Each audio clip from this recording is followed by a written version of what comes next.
Students, here we go with our 14 question. The difference in mass of this nucleus and total mass of its constituent nucleons is this.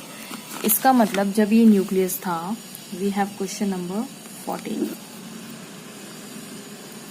तो ये हमारे पास एक nucleus है. इसमें ये 7 क्या शो कर रहा है? 7 शो कर रहा है number of nucleons. Number of nucleons. Okay. What is number of nucleons? Nucleons का मतलब होता है प्रोटॉन्स प्लस न्यूट्रॉन्स.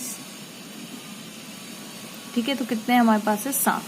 अब जब ये अलग अलग होंगे, मान लीजिए प्रोटॉन है और न्यूट्रॉन है, ठीक है, और जब इनको कंबाइन कर दिया गया तो ऑफकोर्स कुछ एनर्जी रिलीज हुई होगी, है ना. कुछ मास डिफेक्ट, एक्चुअल मास कुछ और आता है और जब अलग अलग होते हैं कुछ और आता है.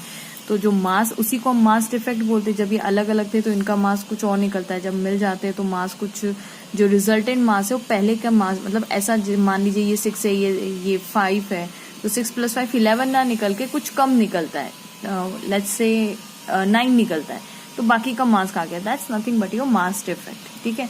तो ये मास डिफेक्ट उन्होंने क्वेश्चन में देके रखा है, which is equals to 21 U. ठीक है. अगर इसी चीज को आप एनर्जी में कन्वर्ट करेंगे तो you have to multiply it by 931.5 MeV, है ना. लेकिन हमें क्योंकि ऑप्शन यू में ही दे के रखा हुआ है तो हम क्या करेंगे, हम डायरेक्ट यू में ही आंसर निकालते हैं.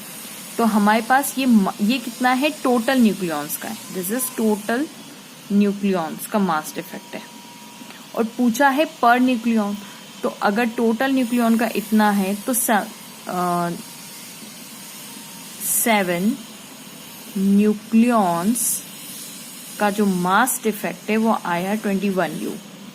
मास डिफेक्ट कितना है? 21 U. तो पर न्यूक्लियॉन कितना आएगा? पर nucleon is equals to 21 U divided by 7 which is equals to 3 U. ठीक है. So correct option is 3.